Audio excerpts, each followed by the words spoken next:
I was living my dream, starring as Evita on tour in Asia. The lights, the music, the standing ovations, it was magical. 2 weeks before the final curtain, I found a lump in my breast.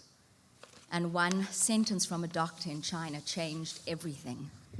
I couldn't even say the word cancer.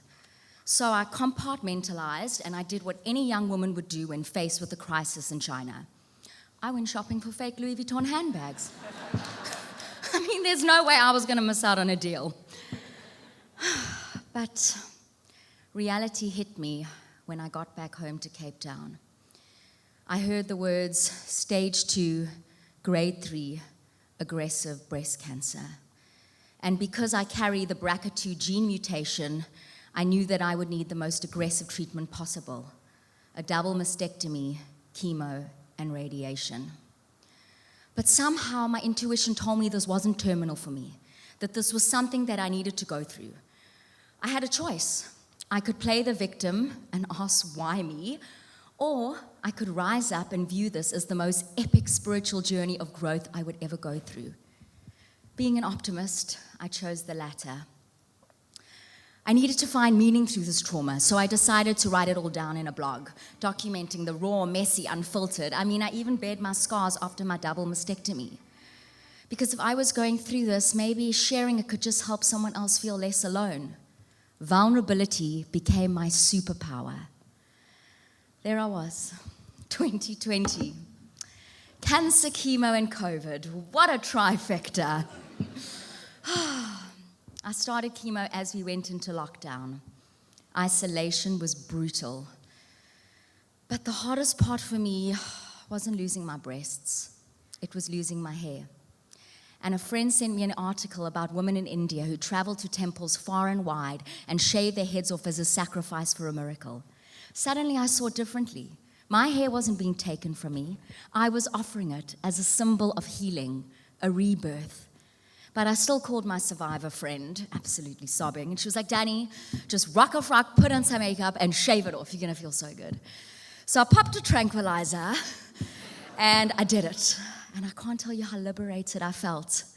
I had overcome my biggest fear, and now I knew that I could handle anything. And then I saw a meme of Evita that said, don't cry for me, quarantina. I kept my promise, please keep your distance.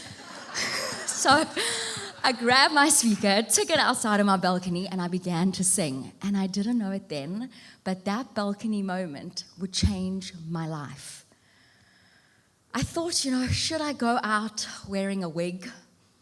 But instead, I walked out exposed, bald, bruised, healing. And in that moment, I owned it. Radical acceptance for where I was at. My neighbors came out onto their balcony. They clapped, they cheered, they shouted for more, and the video went viral. Soon I was on the news. But the real gift was what it gave me. Something to look forward to, a way to serve, to bring light in the darkest of times. At first I thought cancer was a curse, but in a way it became a blessing. My greatest teacher. The pain stripped me down, but it also gave me purpose. Because when we choose to rise, our pain doesn't define us, it refines us. What started as a way to survive lockdown turned into something so much bigger. That simple act of singing on my balcony gave people hope. And what I never expected is how much it would heal me in return. Because the truth is, light always finds its way back to you.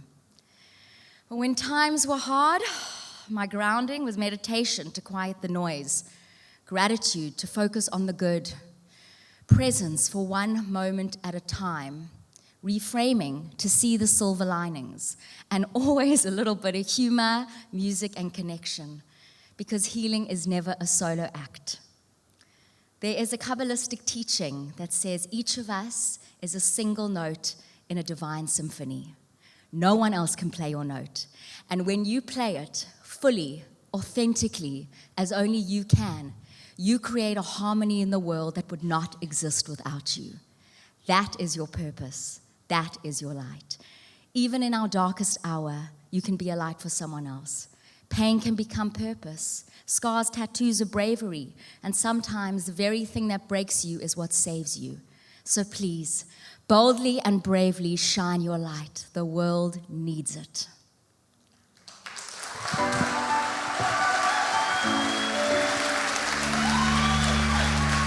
I am not a stranger to the dark.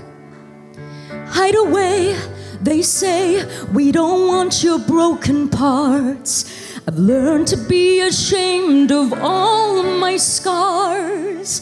Run away, they say, no one will love you as you are. But I won't let them break me down to dust. I know that there's a place for us, for we are glorious.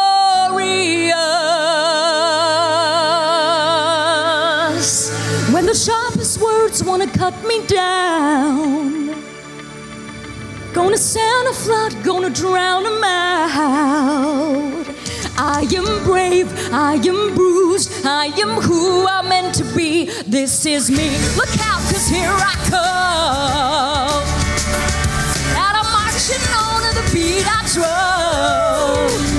I'm not scared to be seen. I make no apologies. This is me. Oh, sing it.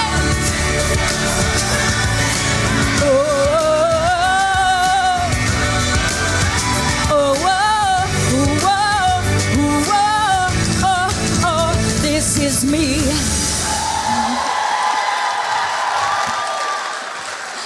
Thank you so much.